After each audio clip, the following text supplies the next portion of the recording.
여러분은 모가라는 열매를 잘 알고 계실 것입니다. 장미과 식물인 모가나무의 열매인데 꽃이 굉장히 아름답습니다. 꽃이 그렇게 아름다운 반면에 열매는 너무나 못생겼어요. 생김새에 비해 딱 잘라보면 너무 좋은 향을 가졌죠. 그래서 이런 속담이 있습니다. 탱자는 매끄러워도 거지의 손에 놀고 모가는 얼고도 선비의 방에서 겨울을 난다 라는 속담이 있습니다.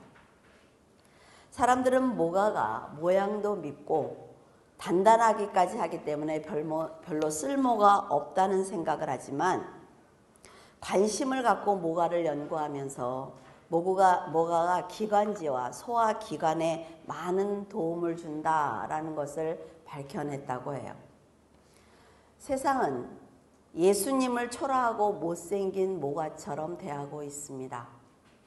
못생긴 모가를 자르면 좋은 향이 나는 것처럼 하나님께서 못생긴 아주 초라한 예수님을 십자가에 달자 온 세상에 더러운 죄의 냄새를 밀어낼 정도로 좋은 향기가 퍼졌습니다.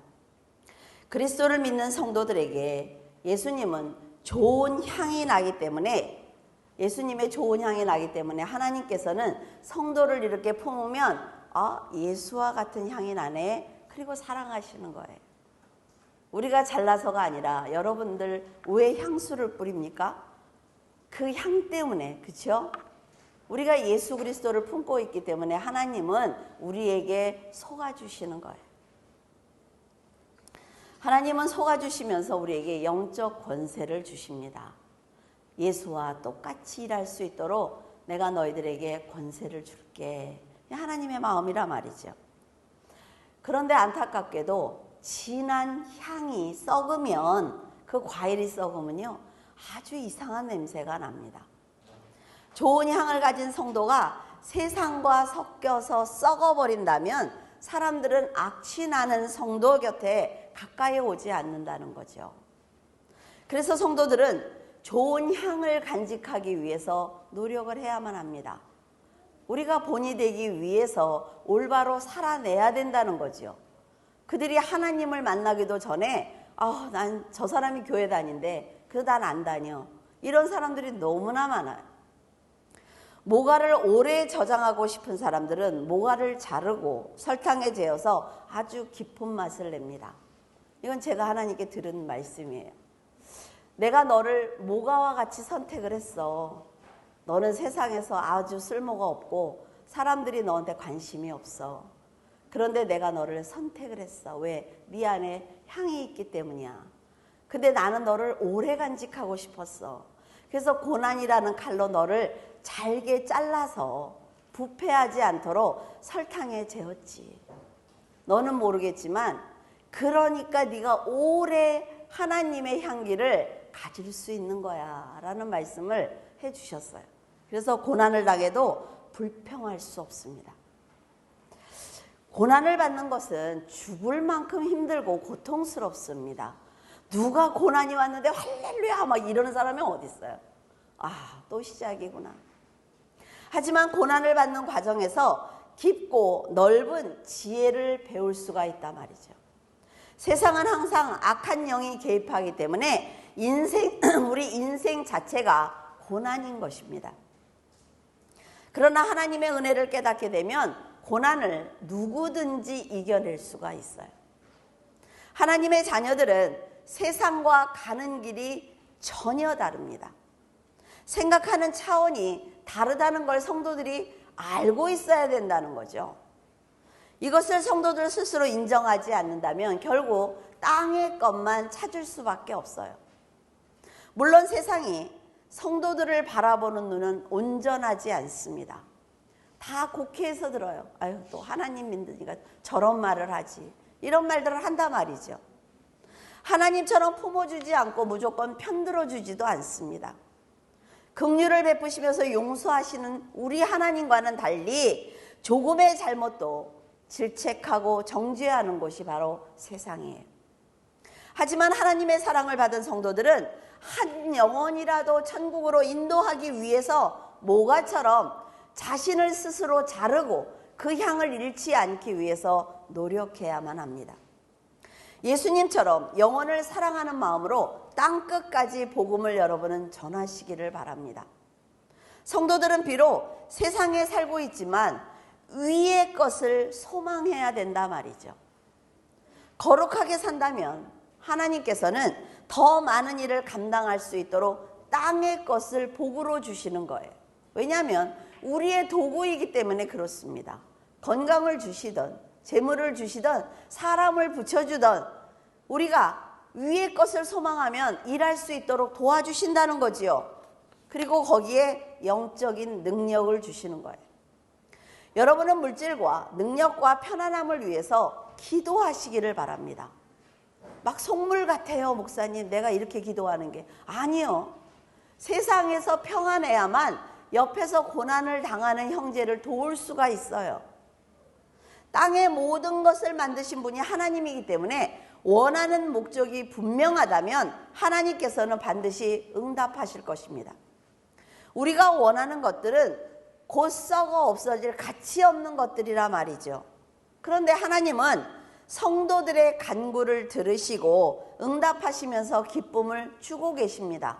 왜? 내 자녀가 기뻐야 더 많은 일을 할 수가 있잖아요. 예를 들어 아이들이 장난감을 사달라고 해요. 그 장난감 가게 가면 아무거나 일단 집어요. 왜? 한 개라도 건져야 되니까. 탁 들지요. 근데 엄마가 볼 때는 어때요? 집에 있든지 아니면은 사가지고 가는 즉시 부서진다 말이죠. 그러니까 안 된다고 얘기를 해요. 그러면 애들이 이제 어때요? 그 다음 단계? 들어 누워요. 들어 누우면서 소리 지르니까 부끄러우니까 아유 가져가. 그리고 데리고 온다는 거죠. 부모들은 그런 마음이 있잖아요. 그런데 아이들의 행동이 어떻습니까? 집에 가지고 오면요 쳐다도 보지 않아요. 일단 갖겠다고 고집을 부리는 거지 쳐다보지도 않는다 말이죠.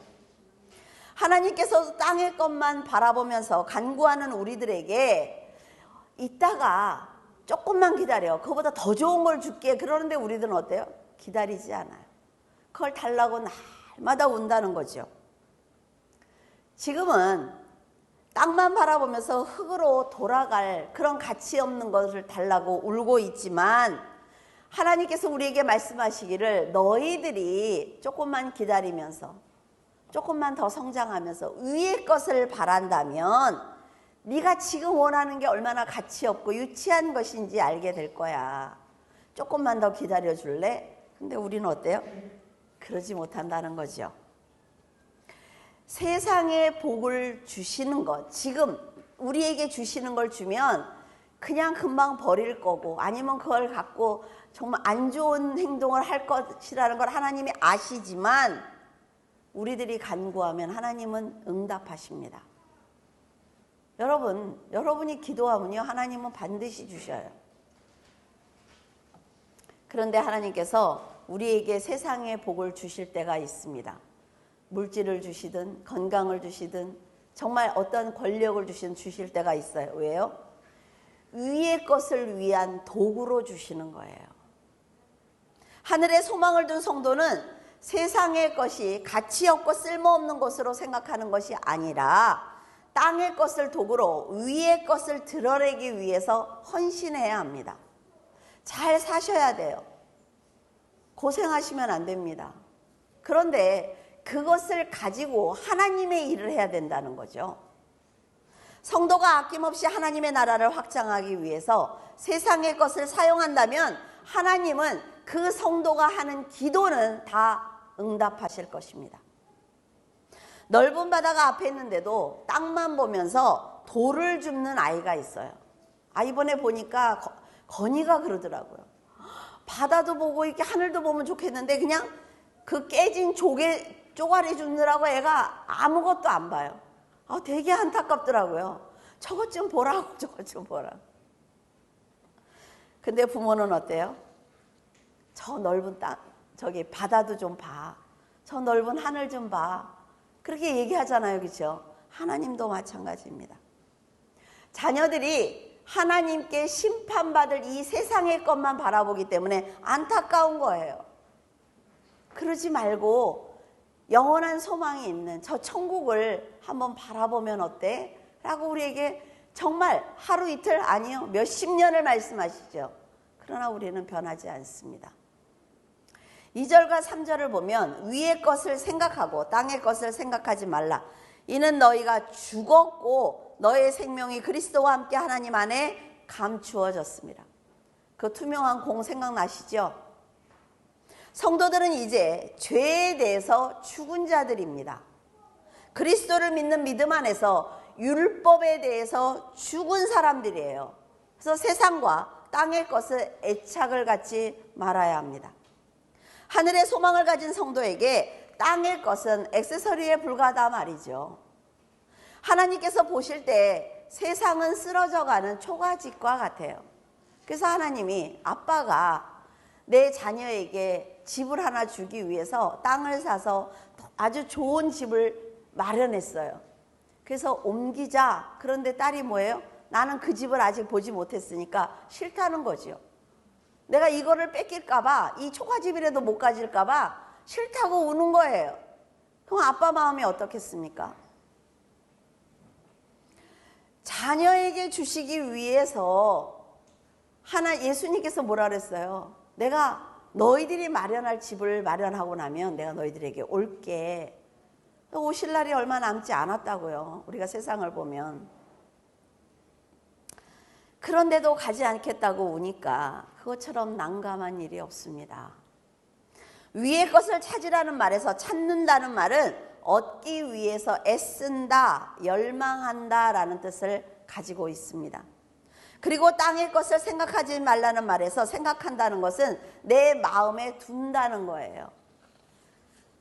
여러분이 지금까지 무엇을 얻기 위해서 노력을 하셨습니까? 여러분들이 불안한 마음이 어디서부터 시작됐어요? 땅의 것에서부터 시작이 되죠.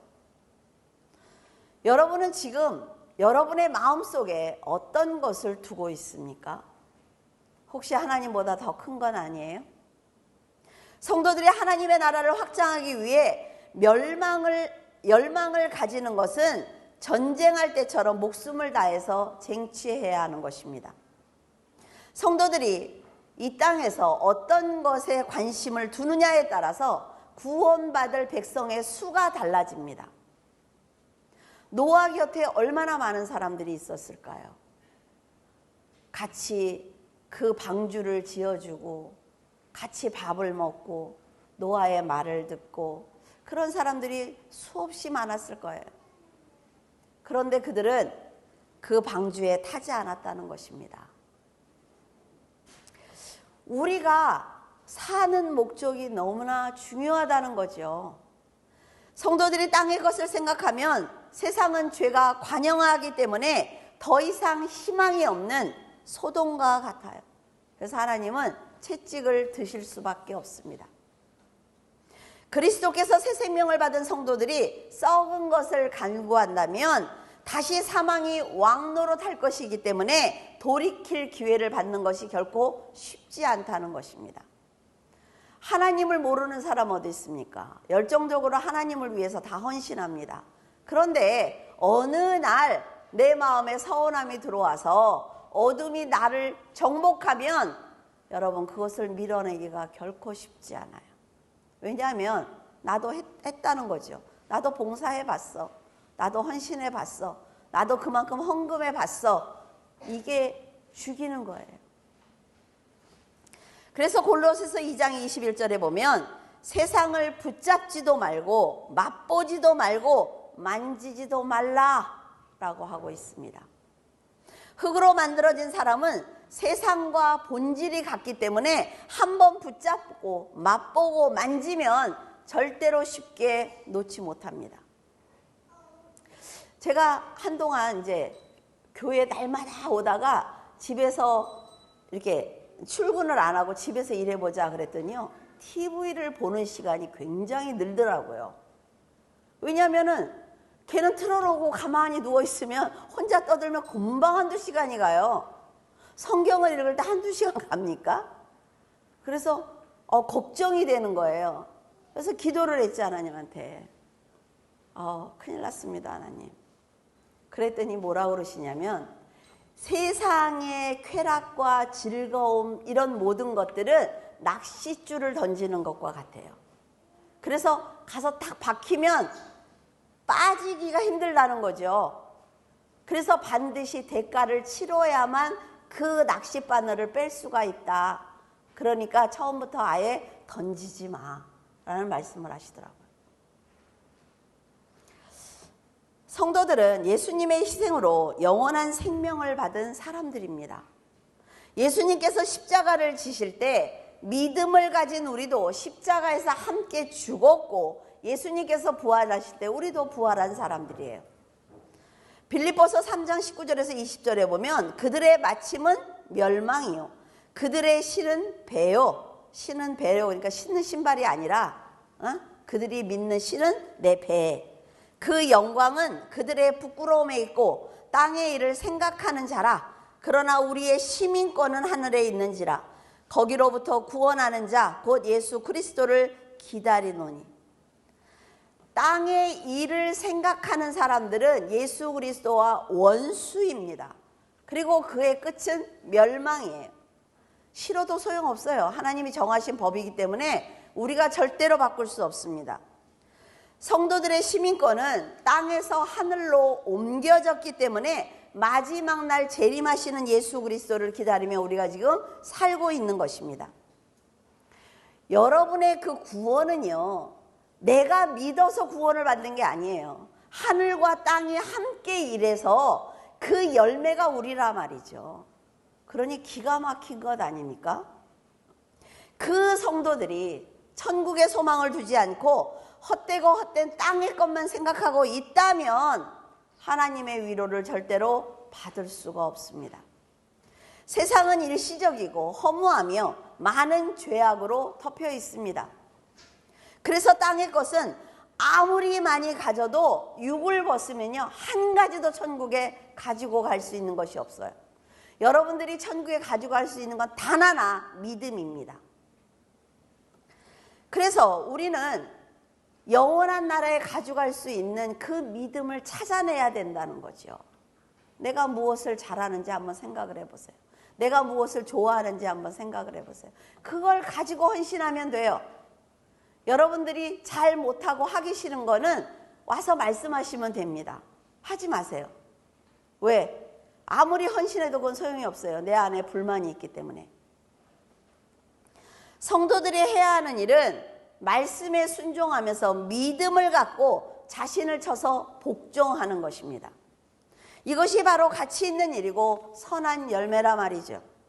이 열매는 하나님께서 받으실 만한 열매예요. 그래서 여러분들이 반드시 맺어야만 합니다. 여러분도 기도하고 말씀을 읽고 진리를 깨닫고 헌신했을 때 여러분의 생각보다 훨씬 더 큰 기쁨을 가졌을 거예요. 희한하게 내가 희생하고 있는데 충만하다 말이죠. 이것이 성령께서 주시는 영적인 축복입니다. 하지만 이런 기쁨을 알면서도 기도하고 말씀을 읽고 헌신하는 것이 생각처럼 쉽게 되지 않아요. 왜? 내 육을 거스려야 되거든요. 위의 것은 죽도록 나를 쳐서 복종하지 않으면, 사도 바울 같은 사람들 그러잖아요. 날마다 죽는다는 거예요. 그러지 않으면 절대로 가질 수가 없습니다. 그래서 땅에 있는 지체를 죽여라 라고 말한 거지요. 땅의 지체는 곧 음란과 부정과 사욕과 악한 정욕과 탐심인데, 그런 탐심은 뭐예요? 우상 숭배다. 어제 뱀 간증해 드렸죠. 이 세상은 비정상적인 성적 관계를 묵인하는 음란한 풍조가 만연하고 있습니다. 거기서부터 시작하는 거예요. 항상 죄는 이미 가진 것에 만족하지 않아요. 더 많은 것을 원하기 때문에 탐심은 세상의 선악과를 쉽게 먹는 것입니다. 욕심을 감당하지 못하는 지경에 이르자 사람들은 그것이 하나님의 법을 어기는 죄라 할지라도 상관하지 않습니다. 일단 소유하자는 거예요. 내가 죄를 짓더라도 이걸 소유하고 나서 하나님의 일을 하면 되지라는 생각을 합니다. 근데 하나님은 받지 않아요. 성도들은 생명이신 그리스도께서 영광 중에 재림하실 때 그 자리에 함께 있기 위해서 내 지체를 죽여야만 합니다. 절대로 예수 그리스도를 떠나면 안 돼요. 우리도 전에는 음란과 탐심 가운데 있었던 사람들입니다. 하나님의 말씀을 거역했죠. 처음부터 하나님의 말씀에 순종하지 않았어요. 사망이 왕노릇할 때 그것을 판단할 능력조차 우리는 없었습니다. 하지만 예수님의 대속하심으로 죄를 씻은 우리가 다시 이 육신의 죄악을 죽이지 못하고 그 죄를 덧입는다면 하나님께 절대로 나갈 수 없습니다. 사도 바울은 탐심과 분함과 노여움을 버리라는 명령과 함께 너의 입에서 나오는 악의와 비방과 부끄러운 말과 거짓말까지 다 버려라 라고 명령을 했습니다. 이게 뭐예요? 너희들이 가장 쉽게 할 수 있는 죄야. 그래도 그걸 하면 안 돼 라는 얘기죠. 예수 그리스도의 희생을 통해 새 사람을 입은 성도들이 다시 옛사람을 덧입고 그 행위를 다시 한다면 이걸 벗기가 힘들다는 거예요. 타락한 인간의 본질은 남을 해치고 비방하는 마음을 가지고 있습니다. 나와 다르면, 우리 어제 했죠? 나와 다르면 일단 비방한다는 거죠. 불만을 토로해요. 그런데 그것이 죄라는 거예요. 사람들이 가진 수많은 악한 마음 중에서 가장 많이 사용하는 것은 마귀가 하와를 속일 때 사용했던 거짓말입니다. 거짓말을 왜 해요? 내 뜻을 관철시키기 위해서 하는 거예요. 수단과 방법을 가리지 않는 거지요. 하나님께서는 예수 그리스도를 믿는 성도들이 새 사람이 되게 하셨어요. 성령을 통해서 하나님의 지혜와 지식을 주셨습니다. 그들이 가진 초등 지식을 버리도록 하나님이 하셨어요. 하나님의 형상대로 사람을 만드셨다는 것은 하나님이 사람을 얼마나 사랑했는지 알 수가 있습니다. 이렇게 하나님의 형상대로 진리와 거룩함으로 지으심을 받은 사람들이 하나님을 배신했다는 거지요. 사탄의 거짓말에 넘어가고 말았어요. 하나님의 형상에 따라서 새롭게 하신 높은 지식이라는 것은 그리스도와 연합해야만 받을 수 있는 신앙적인 지식을 말하는 것입니다. 영적인 통찰력을 말하는 거예요.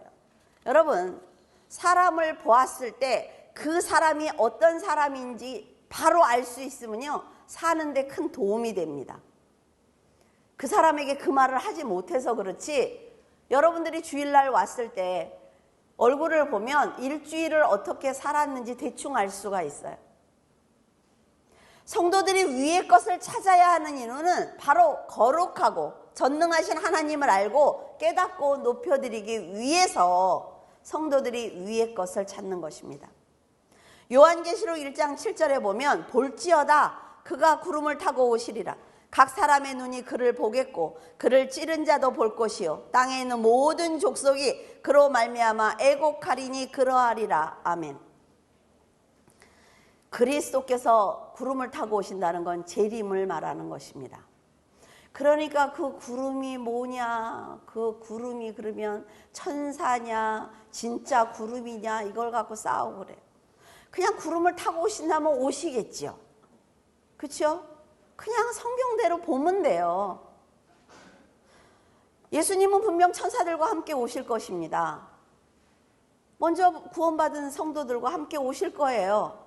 그리고 그 다음에 우리 살아있는 사람들을 들어 올리실 거예요.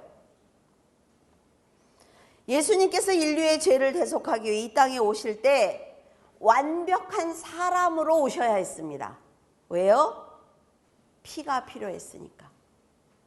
하지만 재림하실 때는 구름을 타고 천군 천사의 호의를 받으며 능력과 영광을 가지고 재림주로 오실 것입니다. 예수님께서 말씀하시길 내가 그니라 인자가 권능자의 우편에 앉은 것과 하늘 구름을 타고 오는 것을 너희가 볼 것이다. 이렇게 말씀하셨어요. 뭘 타고 오신대요? 하늘 구름. 답이 있잖아요, 여기. 그거 갖고 논문을 쓰고 싸우고 할 필요가 뭐 있어요. 재림하실 때는 도적처럼 예고 없이 오시기 때문에 그 시기를 누구도 알 수 없습니다, 여러분. 절대로 그것에 대해서 점치면 안 돼요. 그러나 재림하시는 모습은 세상 모든 사람이 볼 거예요. 이것이 굉장히 무서운 얘기입니다, 여러분. 그 놀라운 사건이 일어날 때 성도들은 예수님의 곁에 순식간에 내 몸이 변해서 올라가요. 이 몸으로 올라가는 거 아니에요. 변화받아서 올라갑니다. 예수님과 같은 몸으로. 변화받아서 올라갈 것이고, 그리스도를 핍박하던 사람들은 올라가는 성도와 재림하신 예수 그리스도를 그들의 눈으로 볼 것입니다. 신나지 않습니까? 예수님을 찌른 자들이 재림을 본다라고 말씀하신 것은 예수님을 죽인 그 악한 자들뿐만이 아니라 현재 그리스도인들을 핍박하는 사람들도 포함되어 있습니다. 그날에 그들이 심판을 받게 될 거예요. 이때 생명책에 농명되지 못한 사람들은 큰 심판을 받습니다. 믿으셔야 돼요. 초림과 재림 예수로 오시는 것은 예수님께서 재림을 믿는 성도들을 위한 단 하나의 목적 때문입니다. 지금까지 성경책을 가지고 있던 우리들, 지금까지 교회를 다니고 있던 우리들, 그 사람들 가운데 홍해처럼 갈라져서 좌측과 우측으로 나뉠 것입니다. 성경은 뭐라 그랬어요? 믿는 사람들이 보는 책이라고 그랬어요. 그래서 세상 사람들의 얘기가 절대로 아닙니다. 여러분이 이 사실을 믿고 있다면 여러분은 천국에서 영원히 살아갈 하나님의 백성입니다. 그래서 지금 죄를 끊어야 되는 거예요. 절대로 땅의 것이 여러분의 삶의 목표가 돼서는 안 됩니다. 세상에 육신을 갖고 살기 때문에 어려운 일을 당할 수 있습니다. 그러나 다 지나가요. 우리의 육도 언젠가는 벗습니다. 세상은 마지막 날 심판을 받아 멸망할 곳이기 때문에 헛되고 헛된 땅의 소유보다는 위의 것을 위해서 살아야만 영원한 생명과 영원한 기쁨과 안식을 받을 수가 있어요. 굉장히 중요하다 말이죠. 유한한 이 세상을 위해서 살지 마세요. 거짓 교사들이 가르치는 금욕과 고행은 성화를 위한 바른 방법이 아닙니다. 이 땅의 것을 위해서 사는 사람들은 거룩이 무엇인지 모르고 있어요. 그래서 자기의 몸을 자해하거나 고행의 길을 떠나는 것을 볼 수가 있습니다. 3번 걷고 절하는 거예요, 여러분. 그거 쉬운 일 아닙니다. 얼마나 자신의 그 채찍을 만들어서 자기의 몸을 때리잖아요. 그게 쉽겠어요? 그러나 그게 믿음인 줄 안다 말이죠. 여러분은 그리스도의 지체입니다. 그래서 몸을 거룩한 곳에 사용하기 위해서 자해하거나 고행하는 것은 옳지 않습니다. 고행이 정성이라는 생각을 하는 것은 하나님이 어떤 분인지 모르기 때문에 세월을 헛되게 보내는 거예요. 그래서 저는 여러분에게 말씀을 드려요. 새벽 기도에 와서 좋을 것 같으면 새벽 기도 안 하는 게 낫습니다. 그냥 푹 자고 아침에 일찍 일어나서 회사에 가서 일을 잘하라니까요. 새벽 기도에 와서도 졸고 회사에 가서도 졸고. 아, 왜 이렇게 조세요, 과장님? 제가 새벽 기도를 날마다 다니거든요. 그게 뭐예요? 자신은 믿음을 위해서 죽도록 고생했지만 결국 아무것도 하지 않은 사람과 다를 바 없이 심판을 받는 것입니다. 억울하지 않아요? 교회 다니면서 헌금했어요. 봉사했어요. 찬양 인도도 하고 설교도 했어. 그런데 구원 못 받는데요. 어이없지 않습니까?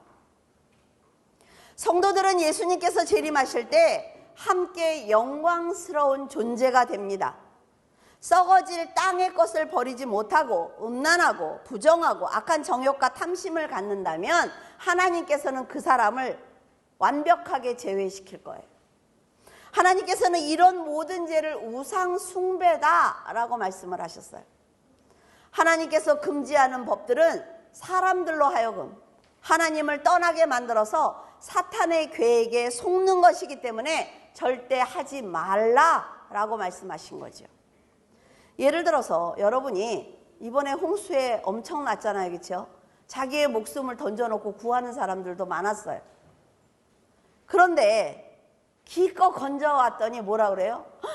제 겉옷을 안 갖고 왔어요. 그리고 도로 물에 뛰어들었어요.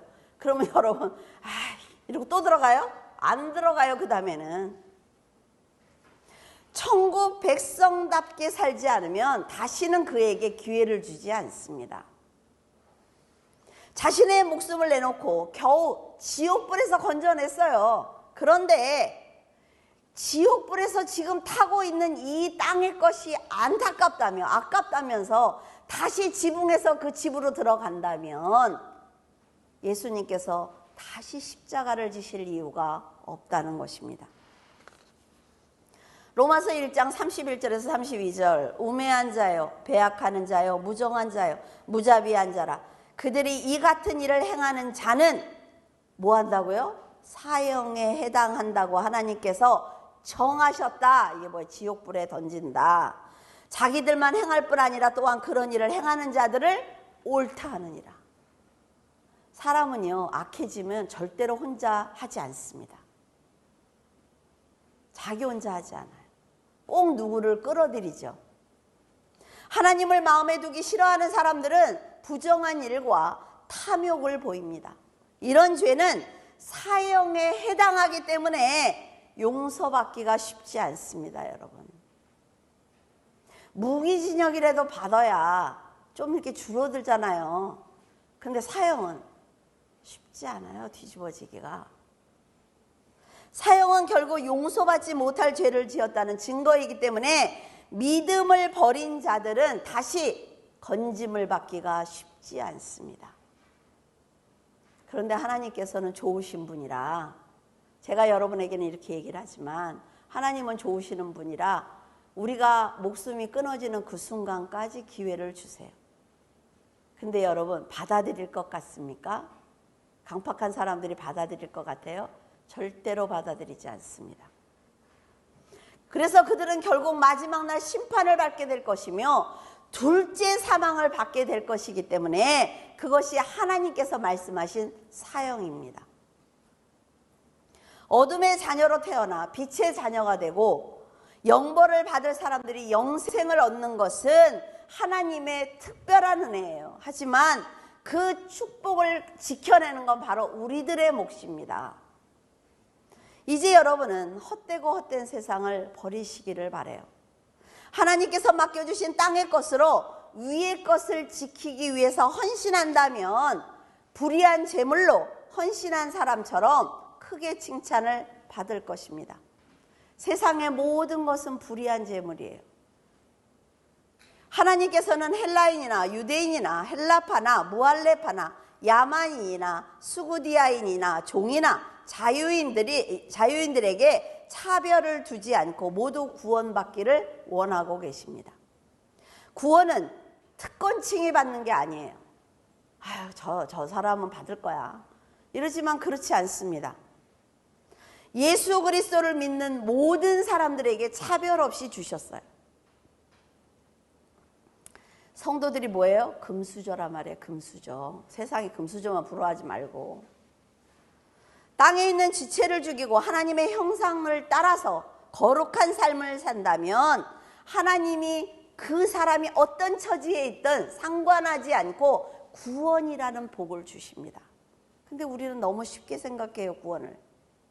이것이 하나님의 목적이고 긍휼이고 사랑입니다. 이것을 위해서 오늘까지 역사하셨단 말이죠.